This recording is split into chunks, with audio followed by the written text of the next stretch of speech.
जय हिंद दोस्तों, welcome to education group. आज की सेशन से स्टार्ट करेंगे प्राचीन इतिहास, एंशिएंट हिस्ट्री। प्राचीन इतिहास में वैदिक काल पढ़ेंगे। वैदिक काल में ऋग वैदिक काल, उत्तर वैदिक काल, ये सब पढ़ेंगे आज के इस सेशन में।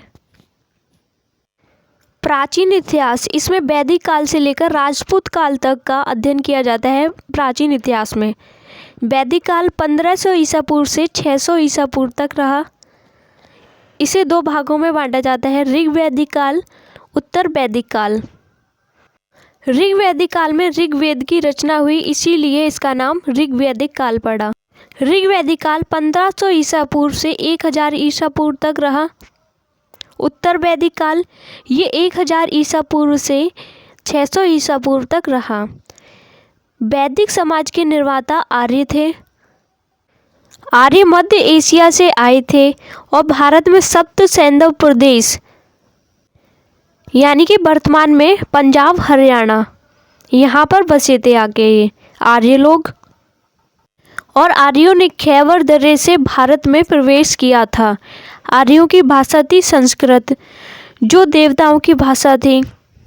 देवताओं की भाषा संस्कृत थी, वही भाषा आर्य लोग बोलते थे, जिस कारण आर्य स्वयं को श्रेष्ठ कहते थे। जिन्हें संस्कृत नहीं आती थी, अर्थात भारत के मूल निवासियों को अनार्य या निम्न कहा गया। दक्षिण भारत का आर्यीकरण अगस्त्य ऋषि ने किया। उत्तर भारत का आर्यीकरण राजा विदेह के पुरोहित यानी पंडित गौतम राहुगढ़ ने किया। गौतम राहुगढ़ उत्तर भारत का आर्यीकरण करते हुए आ रहे थे। संस्कृत के कुछ मंत्रों से अपने मुंह में ज्वाला लेकर आर्यीकरण कर रहे थे, लेकिन पढ़ना से पहले गंडक नदी में गिर गई या बंद हो गई।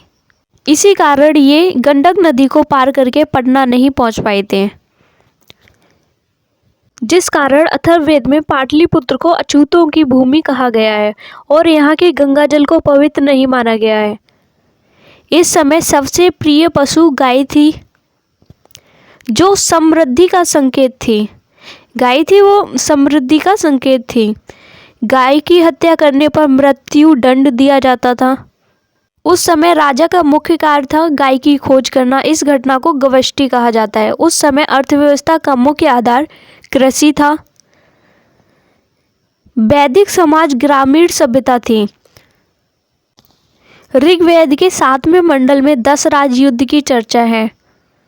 उस समय कुछ राजा संस्कृत नहीं जानते थे, उन्हें अनार्य कहा जाता था।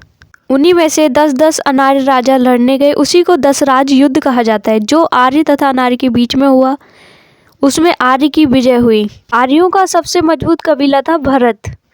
इसी कारण उस समय जाति का निर्धारण कर्म के आधार पर होता था, किंतु उत्तर वैदिक काल में जाति का निर्धारण वंश के आधार पर होने लगा। ऋग वैदिक में कर्म के आधार पर, उत्तर वैदिक में वंश के आधार पर। उत्तर वैदिक काल में ही लोहे की खोज हुई। वैदिक काल में समाज को 4 भागों में बांटा गया, ब्राह्मण, क्षत्रिय, वैश्य, शूद्र। जो पढ़े लिखे होते थे उन्हें ब्राह्मण कहा गया।